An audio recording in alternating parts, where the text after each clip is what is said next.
نیت کتنی بھی اچھی ہو، دنیا تمہیں تمہارے دکھاوے سے جانتی ہے، اور دکھاوا کتنا بھی اچھا ہو، اللہ تم کو تمہاری نیت سے جانتا ہے۔ ہمیں سب سے زیادہ تکلیف اس وقت ہوتی ہے جب اللہ ہمیں کسی کا اصلی رنگ دکھاتا ہے اور ہم بار بار حقیقت کو ماننے سے انکار کرتے ہیں۔ مقدر اتنی بار بدلتا ہے جتنی بار بندہ اللہ تعالیٰ سے رجوع کرتا ہے۔ قبولیت کا پہلا قدم کامل یقین ہے۔ اپنے ارادوں میں مخلص رہو، تم اللہ پاک کی مدد کو اپنے ساتھ پاؤ گے۔ اللہ تعالیٰ نے جو کچھ تیرا حصہ مقرر کر دیا ہے، اگر تو اس پر راضی رہے گا تو گویا تو ہی سب سے زیادہ مالدار شخص ہوگا۔ زندگی کسی کی بھی آسان نہیں ہوتی، زندگی کو آسان بنایا جاتا ہے پیار سے، خلوص سے، اپنائیت سے، اور سب سے بڑھ کر برداشت سے۔ جو انسان اس قدر اپنے رب پر بھروسہ کر لیتا ہے کہ اس کے علاوہ کوئی بھی اس کی ضرورت پوری کرنے والا نہیں، تو اللہ تعالیٰ بھی اپنے بندے کو مایوس نہیں لوٹاتا۔ جب اللہ کسی بندے سے خوش ہوتا ہے تو اس کے لیے نیکی کرنا آسان اور گناہ کرنا مشکل بنا دیتا ہے۔ دعا دستک کی طرح ہوتی ہے اور مسلسل دستک دینے سے دروازہ کھل جاتا ہے۔ چھوٹے چھوٹے گناہوں سے بچو کہ چھوٹے گناہ ہی بڑے گناہ کی طرف بلاتے ہیں۔ جس دن تمہیں قرآن سمجھ میں آ گیا، اس دن نہ تمہارا کوئی مسلک ہوگا نہ کوئی فرقہ۔ اسلام نے عورت کو قید نہیں کیا بلکہ ہوس پرستوں کی نظر سے دور کیا ہے۔ لوگوں سے ڈرنا چھوڑ دو، عزت اللہ دیتا ہے، لوگ نہیں۔ اللہ جب کسی کی مدد کرنا چاہتا ہے تو لامعلوم سے ایسے سبب بنا دیتا ہے کہ نہ ہونا بھی ہو جاتا ہے۔ محبت جب اللہ سے ہو جاتی ہے تو ملاقات کی تڑپ فجر سے شروع ہوتی ہے، تہجد پر ختم ہوتی ہے۔ سچی توبہ کرنے والے کا ایک آنسو دوزخ کی آگ بجھانے کی طاقت رکھتا ہے۔ وہ روح کبھی نہیں مرجھاتی جس کی پیاس قرآن پاک کی تلاوت سے بجھتی ہو۔ اللہ سے اللہ کے وہی بندے ڈرتے ہیں جو اس کی عظمت کا علم رکھتے ہیں۔ آزمائش اللہ اذیت دینے کے لیے نہیں ڈالتا بلکہ کچھ سکھانے کے لیے ڈالتا ہے۔ جتنی جلدی سیکھ جاؤ گے اتنی ہی جلدی وہ دور ہو جائے گی۔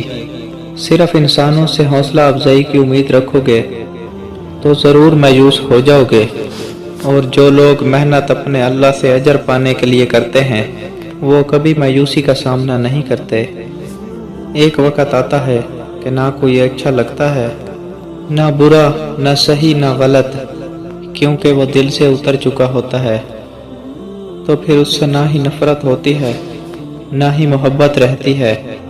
وہ عطا کرے تو شکر اس کا، وہ نہ دے تو ملال نہیں۔ میرے رب کے فیصلے کمال ہیں، ان فیصلوں میں زوال نہیں۔ اگر عبادت کرنے کے بعد بھی تم پر مشکلیں آ رہی ہیں تو اللہ کا شکر ادا کرو کہ اس نے تمہیں پسند کر لیا ہے۔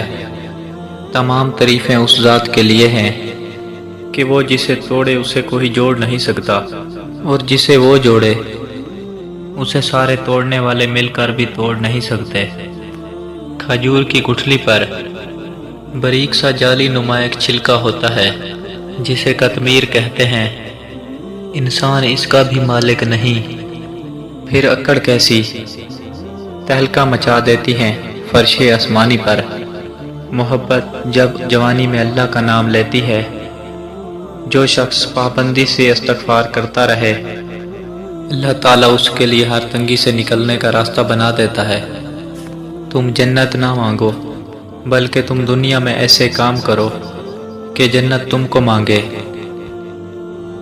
جو شخص اپنا راز چھپاتا ہے، اپنا اختیار اپنے ہاتھ میں رکھتا ہے، تباہی اور بربادی ہے ہر اس شخص کے لیے جو دوسروں کے عیب ڈھونڈے اور لوگوں کی پیٹھ پیچھے برائی کرتے ہیں۔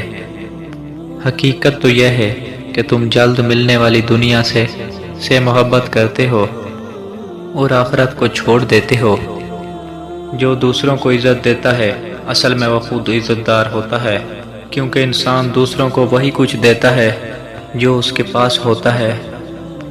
جھوٹ بول کر بھروسہ توڑنے والوں سے بہتر ہے سچ بول کر رشتہ توڑ دیا جائے۔ رشتہ پھر جڑ جائے گا، بھروسہ پھر کبھی نہیں جڑتا۔ مجھے قدرت کے ایک عمل سے بہت پیار ہے، مکافات عمل۔ سکون سا آ جاتا ہے یہ لفظ سن کر، جو جیسا کرے گا ویسا بھرے گا۔ میں اپنا ہر کام اللہ کو بتاتا ہوں، کیونکہ میرے غموں کا علاج صرف میرے اللہ کے پاس ہے۔ قرآن پاک کی خوبصورتی یہ ہے کہ آپ اس کے پیغام کو بدل نہیں سکتے، ہاں مگر وہ آپ کو بدل سکتا ہے۔ کائنات میں کوئی اتنی شدت سے کسی کا انتظار نہیں کرتا جتنا اللہ اپنے بندوں کی توبہ کا کرتا ہے۔ جب وضو کرنا مشکل لگ رہا ہو تو یہ سوچا کریں گناہ دھونے جا رہا ہوں۔ اللہ تعالیٰ کی رحمت کی پہلی نشانی یہ ہے کہ انسان کو اپنے عیب نظر آنا شروع ہو جاتے ہیں۔ جب اللہ کسی کو پسند کرتا ہے تو اس کی پریشانیاں بڑھا دیتا ہے تاکہ اسے اپنے قریب کر سکے۔ تم اس اللہ پر یقین رکھو، ایسا یقین کہ جو ہر شخص سے پاک ہو۔ رب سے جب بھی مانگو رب کو ہی مانگو، رب تمہارا ہوگا تو سب تمہارا ہوگا۔